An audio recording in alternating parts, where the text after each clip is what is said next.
In this video, I'm going to cover amps in Warframe, one of the nichest weapon types, and I'll show you why later. I'll also be explaining how to get amps and use them, so buckle in and grab something, basically anything. First, I'll talk about how to get your first amp and how each of the vendors for getting amps work. Then I'll talk about the amp parts, going over the 3 main amp parts, and then talk about the specific parts from each type, then talk about building amps, and finally then talk about why they're so niche and where you can use the amps. So let's get into it. Well, before we get into it, I want to say one thing. I'm Darth Toastagos. I do Warframe and Destiny 2 guide content. If you want to see more uploads like this, then hit that subscribe button and notification bell to know when I upload. Let's get into it. So before we get into our vendors, I will answer what an amp is. An amp is a weapon for the operator form you can hit with your 5 key if you're on PC. I don't know about consoles and stuff.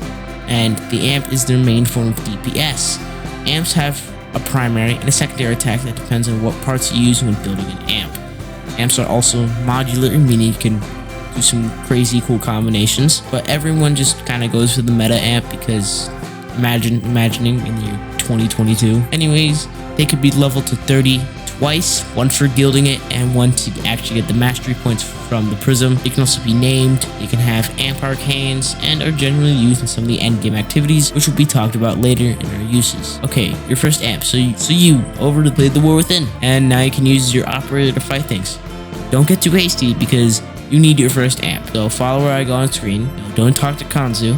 And here it is. It's a door, and you probably can't get into it. Probably saying door stuck, but just hit your 5 key and you get to see Quill Onkho. He's the vendor for the quills, and he gives you a free moat amp. And the moat amp is your first amp, and it's garbage. It's worse than garbage. It's like getting your first bike as a little kid with the training wheels, or one of the bikes made for just like learning the balance and stuff and just really have pedals.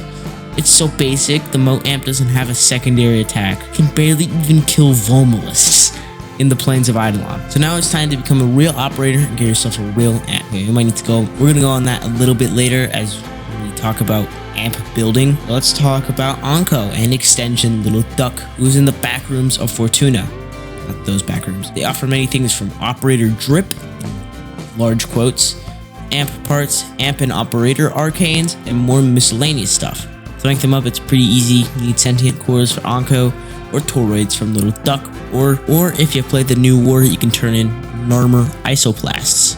Sentient cores come from dead sentients in many different forms. You have intact, exceptional, and flawless, with intact giving you the least standing and most common, and flawless being the rarest but highest reward. Now toroids, Vega, Clada, and Sola.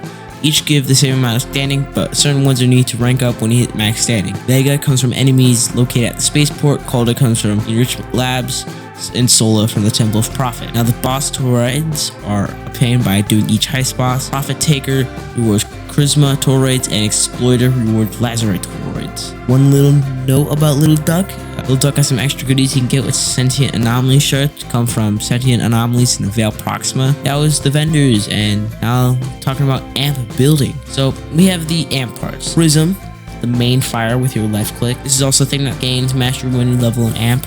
Scaffold is the secondary fire, which is a powerful attack. The brace is the third part and just gives some stats. Now the firing types depend on what part for your prisms and scaffold you use. Now about your first amp. Oh, you don't have any rank? Well, when it comes to Night on Cetus, then killing Vomalist is a good way to get some sentient cores and turn them into Onkho and get like a basic starter amp. For example, a 212 amp or just a 111 amp. A 111 amp is exponentially better than a moat amp. The moat amp is actually the worst amp in the game. So, okay, so you heard those numbers. What do they mean? Well, it's pretty simple. The first number is the prism, the main fire. Second number is the scaffold, and the third number is the brace. So according to this chart, you have a Swak prism, Pencha scaffold, and Jutini brace.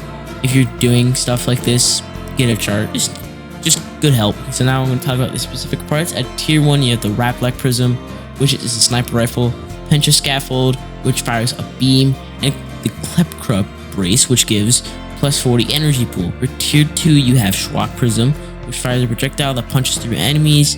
The Extraction Scaffold shoots a short-range flak grenade, whatever that means, and Zutini Brace, which gives -1 second amp recharge time. Tier 3 is the Granamu Prism, which fires a grenade launcher. Klebrick Scaffold shoots a charged homing beam, and Lauren Brace gives you plus 12% crit chance. Tier 4 has Ron Prism, a full auto long-range prism. I haven't got it, but I'm gonna guess it's pretty much like the Tier 1, but full auto. You got the Fod Scaffold, which gives a powerful shot that bounces off enemies, and Antifa Brace, which gives plus 20 energy pool, -0.5 second amp recharge, and 45% recharge rate.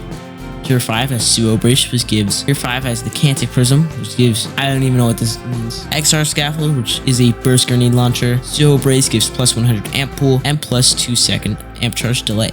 Tier 6 has the Lega Prism. Fire goes burr. I don't have all the amps, so I don't know what this does. Disic Scaffold, you lob an explosive charge. And Plega Brace, -20 amp pool, -1.5 seconds of amp delay. And now we're going to move on to Tier 7, the final tier. Tier 7, you got the Clamora Prism, which is a flamethrower, basically. You got Profa Scaffold, throws explosives out and gets triggered by enemies. And the Certus Brace, which gives plus 20 crit chance. When it comes to building amps, most people basically make like the meta amp and just do it for eidolons, but I suggest making some weird amps if you got the resources. Amps are kind of hard to grind, and make something funny. You should also go for crit chance, because amps and eidolons are pretty important, as you need to destroy the shields, and doing that in like 0.5 seconds is really good. And generally, just when you build an amp, you get the resources from the world area, you craft them in the foundry, you get the blueprints done, you get the parts done, and you go to Quill, Onkho, or Little Duck, and you go into amp building, then you just make your amp. After that, you have to level it to level 30, guild it, and it's your amp. Guilding it gives it some extra strats, makes it better. Now I want to talk about uses of amps and why they're so niche. Amps are barely used, unless the specific piece of content needs them